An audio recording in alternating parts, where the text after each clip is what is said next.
Anamorphine, c'est un jeu de première personne d'exploration qui est surréel, psychédélique un peu, sensoriel. Donc dans le jeu, tu joues un personnage qui s'appelle Tyler. Et ce que vous faites, c'est que vous allez dans ses mémoires pour explorer sa relation entre lui et sa femme. Et en allant dans chacune de ces mémoires-là, vous êtes capable de découvrir, juste en regardant par l'environnement et par la musique qui joue dans ces environnements-là, de connaître qu'est-ce qui s'est passé entre ces deux personnes-là. Donc le jeu s'appuie pas sur du texte ou du dialogue ou de la voix comme pour ces personnages-là. Toute l'histoire est communiquée à travers l'environnement et la musique.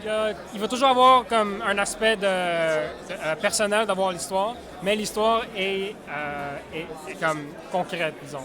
Donc, il y a définitivement comme deux personnages, il y a une interaction, il y a un début, il y a un milieu, il y a une fin que le joueur peut choisir, justement. On a beaucoup d'inspiration d'autres jeux.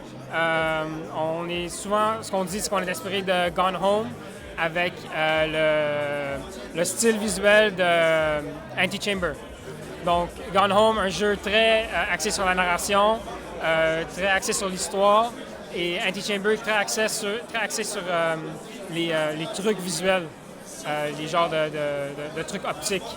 Donc, on voulait faire une combinaison de ces deux éléments-là pour créer une nouvelle expérience plus réflexive, plus qui vient comme de l'intérieur, comme un rêve presque.